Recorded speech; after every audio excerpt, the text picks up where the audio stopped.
Cari maklumat dan berita politik yang bebas, kupasan yang tepat, panas.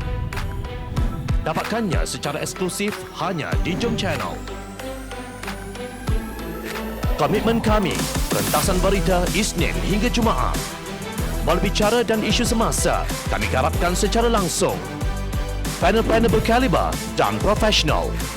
Interaktif, pandangan anda kami raikan. Jangan lupa bersama kami di setiap hujung minggu dalam edisi khas mingguan. Jom Channel, moving forward, sharing a new experience.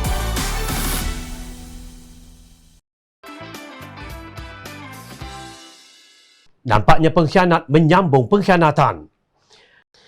Benarlah seperti kata pengarah komunikasi amanah Khalid Abdul Samad bahawa pengkhianat hanya setia kepada pengkhianatan. Beliau berkata demikian dalam program Bicara YB Khalid Samad siri ke-121 di Jom Channel dengan tajuk Kerajaan Pilihan Rakyat atau Kerajaan Pilihan Ahli Dewan baru-baru ini.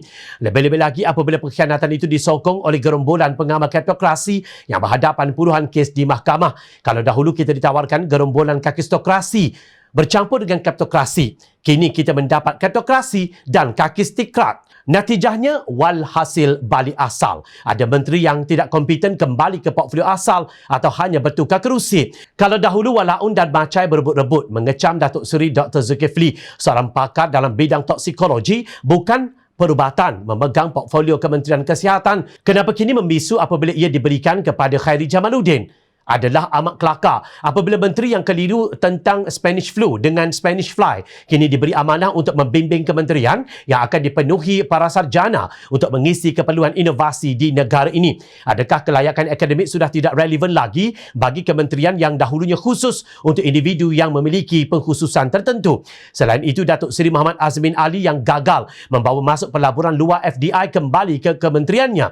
Begitu juga Datuk Muhammad Razif Jidin yang hanya tahu buka tutup sekolah dan mengelirukan ibu bapa juga kembali ke kementeriannya. Sementara itu, Datuk Seri Tengku Zafrul Abdul Aziz yang dikritik kerana dasarnya yang dianggap jaga bank bukan jaga rakyat turut kekal di Kementerian Keuangan. Justru tidak hairan jika pengkritik melihatnya sebagai kerajaan kitar semula.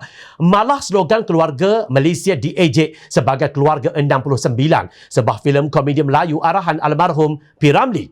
Mengulas mengenai anggota Kabinet Datuk Seri Ismail Sabri Yaakob ini, Pengerusi Pakatan Harapan Datuk Seri Anwar Ibrahim berkata ia amat menghampakan rakyat. Kabinet baharu yang menggantikan kabinet lama seperti almari buruk yang tiada perubahan. Kabinet yang dianggotai 69 orang bagi penduduk yang hanya 32 juta orang amat besar berbanding dengan China yang mempunyai 36 anggota kabinet dengan 1.3 bilion rakyat.